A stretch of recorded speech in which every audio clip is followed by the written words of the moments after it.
Friends, Christmas आ गया है तो क्रिसमस केक बनाना तो बनता ही है। और घर पर क्रिसमस केक बनाए तो उसका तो भाई मज़ा ही अलग है। बच्चे बहुत कह रहे थे कि चलो केक बनाते हैं, केक बनाते हैं, तो मैंने कहा चलो बना लेते हैं। आप देख पा रहे होंगे कितना अच्छा टेक्सचर है और एकदम सॉफ्ट और स्पॉन्जी केक बन के तैयार हुआ है। बनाना बहुत आसान है, चलिए शुरू करते हैं। सबसे पहले एक पैन में आप ले लीजिए 1/3 कप संतरे का जूस और 1/3 कप ही हम ले लेंगे पानी। अब हमने इसमें डाल दिया है 1/4 कप अंजीर और किशमिश जो मैंने छोटे छोटे टुकड़ों में काटी हुई थी। साथ में 1/4 कप ही हम यहाँ पे डाल रहे हैं खुबानी, एप्रिकॉट जिसे कहते हैं, ये सूखे हुए थे, उन्हीं को मैंने डाला है। और ये मैंने डाल दी है टूटी फ्रूटी, ये भी मैंने 1/4 कप ली है। और ये खजूर भी 1/4 कप है।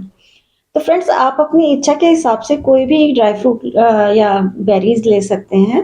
ब्लूबेरीज हैं, क्रैनबेरीज हैं, और कोई नहीं है तो उसे छोड़ भी सकते हैं। तो इसमें कोई भी हार्ड एंड फास्ट रूल नहीं है। तो अब देखिए इसमें एक बॉयल आ गया है, तो बस हमें इतना ही इसको गर्म करना है, बहुत ज़्यादा की ज़रूरत नहीं है। कि बस ये थोड़े से सॉफ्ट हो जाए, इतने की ही ज़रूरत है। तो देखिए मैंने इसे बंद करके रख दिया है और ये आधे घंटे के लिए छोड़ देती हूँ जब तक कि ये ठंडा होता है।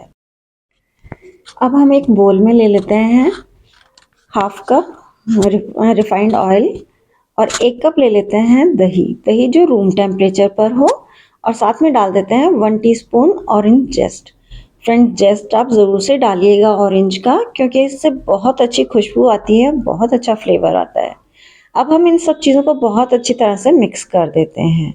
और अब हम डाल देते हैं half tea spoon cinnamon powder, half tea spoon ginger powder, 1/8 teaspoon जायफल पाउडर और 1/8 टीस्पून लौंग का पाउडर।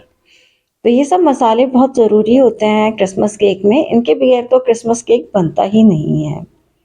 तो इन सबको अच्छे से हमने मिक्स कर दिया है। अब हमारी चीनी की बारी आती है। तो यहाँ पे मैंने 1/4 कप लिया है ब्राउन शुगर और हाफ कप लिया है पिसी हुई चीनी।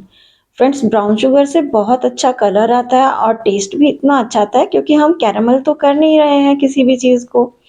तो ये हमारे कैरामल टेस्ट देने के लिए ब्राउन शुगर बहुत अच्छी है। अगर आपके पास ब्राउन शुगर नहीं है तो कोई दिक्कत नहीं है, आप पूरा 3/4 कप ले सकते हैं चीनी से। जो हमारे घर में चीनी होती है उसी को बारीक पीस लीजिए और छान लीजिए, उसको यूज़ कीजिए।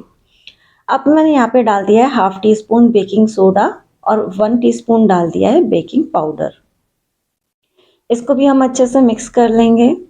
तो फ्रेंड्स, जैसे ही हमने इस चीज़ को डाल दिया है, तो चूँकि इसमें दही है तो ये दही से बहुत जल्दी से रिएक्ट करेगा, तो हमें अपना हाथ थोड़ा जल्दी जल्दी से चलाना होगा।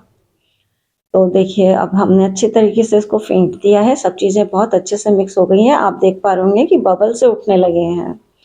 तो हमारा जो भी बेरीज़ का पेस्ट था वो बिल्कुल ठंडा हो चुका है। तो सबसे पहले हम उसको मिला देते हैं। तो फ्रेंड्स, वैसे मैं कह रही हूँ कि आपके पास जो बेरीज़ हों उन्हीं को आप डालिए। ऐसा कोई ज़रूरी नहीं है कि आप बाज़ार से खरीद के लाएँ। और नहीं हो तो आप है ना, किशमिश तो सभी के यहाँ होती हैं, किशमिश आप डाल दीजिए, उससे भी बहुत ही अच्छा टेस्ट आएगा इसका। तो आप देख पा रहे होंगे कि इस बैटर में ना झाग से आने लगे हैं। तो फटाफट से हाथ चलाते हैं और अब हम इसमें डाल देते हैं मैदा। तो मैदा हम एक साथ पूरी नहीं डालेंगे। यहाँ पे मैंने ली है 1.5 कप मैदा। मेजरिंग कप से ही मैंने सब सामान को नापा है। तो केक अगर हम बना रहे हैं तो मेजरिंग कप का होना बहुत ज़्यादा ज़रूरी है। तो हम इसे ना बहुत ज़ोर ज़ोर से नहीं चलाएंगे, बिल्कुल हल्के हाथों से कट एंड फोल्ड करते हुए इसको मिलाएंगे। बहुत ज़्यादा नहीं मिलाने की ज़रूरत है हमें। इससे क्या होता है कि अगर ज़्यादा मिला देता है ना तो सारी एयर डिस्टर्ब हो जाती है और केक हमारा फूलता नहीं है। तो देखिए इस तरीके से आप एक बार घुमाइए, फिर बीच में कट लगाइए, fold and cut, fold and cut. तो देखिए हमारा ये तैयार हो गया है। अब हम बारी आती है जो हमारे पास मैदा बचा हुआ है उसको भी डाल देने की। तो चलिए अब हम डाल देते हैं इस मैदा को भी। बस यही ध्यान रखना है हमें कि हमें बहुत ही हल्के हाथों से इस सारे मिक्सचर को तैयार करना है। तो बस यही ट्रिक है केक की कि आपका केक स्पॉन्जी बनेगा या नहीं, कि आप इसे बहुत हल्के हाथों से और उतना ही मिलाइए जितने की ज़रूरत है। बहुत ज़्यादा मिलाने की ज़रूरत नहीं होती है, उससे क्या होता है कि एयर पूरी डिस्टर्ब हो जाती है। देखिए बिल्कुल हमारा ना बैटर बन के तैयार हो गया है। इसे बहुत ज़्यादा फ़ोल्ड करने की ज़रूरत नहीं है अब हमें। तो फ्रेंड्स, आपको अगर ये रेसिपी पसंद आती है तो प्लीज़ लाइक, शेयर, सब्सक्राइब ज़रूर से कीजिएगा। अब हम इसमें डाल देते हैं ड्राई फ्रूट्स। 1/4 कटे हुए काजू हैं, 1/4 ही मैंने यहाँ पे डाल रही हूँ बादाम, वो भी मैंने बारीक काट लिए हैं। और 1/4 कप ही मैंने लिया है वॉलनट, उसको भी मैंने बारीक काट लिया है। और इन सब चीज़ों को बस थोड़ा सा अपन को मिला देना है, ज़्यादा नहीं करना है कुछ भी। बस लीजिए, अब हमारा बैटर बिल्कुल तैयार हो गया है अवन में जाने के लिए। तो मैंने ना पहले से ही बोल को तैयार करके रखा हुआ था, जिस पैन के अंदर मुझे इस बैटर को डालना है। तो उसमें मैंने ऑयल लगाकर और बटर पेपर लगा दिया था और साइड में भी लगा दिया था, क्योंकि बैटर थोड़ा ज़्यादा है। तो वो ना अगर मैं बिना बटर पेपर साइड में लगा देती ना तो वो ऊपर से निकल जाता। इसलिए मैंने थोड़ा सा ऊंचा रखकर बटर पेपर लगा दिया है। और अब हम इसी थिकनेस का रखेंगे केक का बैटर, क्योंकि क्या होता है कि जब ये बेक होगा ना तो चीनी पिघलेगी, तो उससे भी है ना, अगर हमने अभी इसको ज़्यादा रनी कर दिया तो उस टाइम ना एक बार तो उठ जाएगा केक, लेकिन फिर वो वापस बैठ जाएगा। तो ये बहुत ज़रूरी टिप है, आप इसका ख्याल ज़रूर से रखिएगा। और अब मैं इसको सजा रही हूँ ड्राई फ्रूट्स के साथ में। तो जैसे फुकाशिया आर्ट होती है ना, तो मैंने उसी से इस चीज़ का आइडिया लिया है। और मैं ड्राई फ्रूट से केक पे ये आर्ट बना रही हूँ, फुकाशिया आर्ट। तो मैंने एक तो काजू से बना दिया है फूल, और ये मैं बना रही हूँ जो कैंडिड ऑरेंज पील होता है ना उससे, तो ताकि कलरफुल लगे ये। और ये मैं बना रही हूँ बादाम से।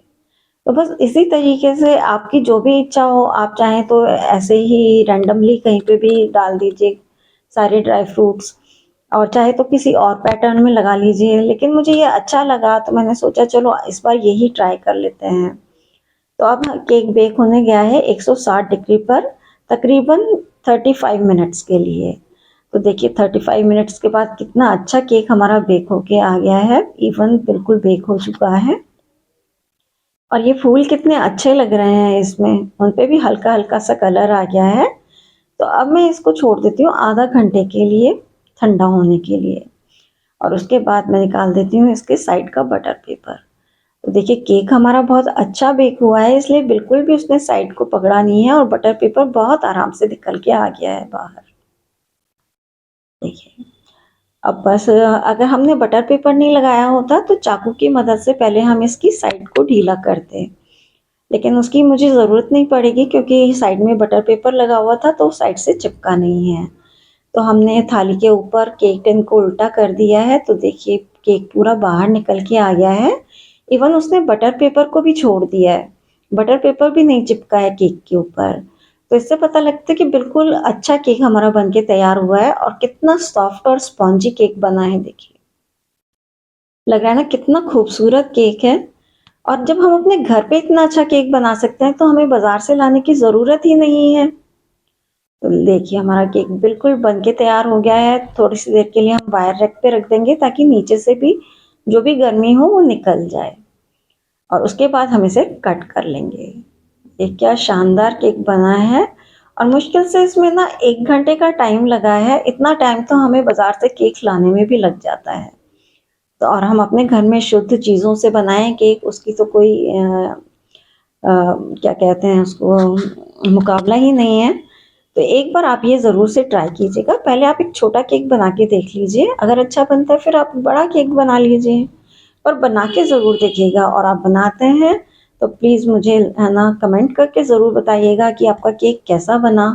और अगर कोई दिक्कत आती है तो आप मुझे कमेंट बॉक्स में लिखकर पूछ सकते हैं कि आपको क्या दिक्कत आई, और मैं आपकी जो भी परेशानी हो उसका सॉल्यूशन देने की पूरी कोशिश करूँगी। तो वीडियो आपने एंड तक देखा उसके लिए आपका बहुत बहुत धन्यवाद, और मिलते हैं फिर किसी और वीडियो में। तब तक के लिए नमस्कार।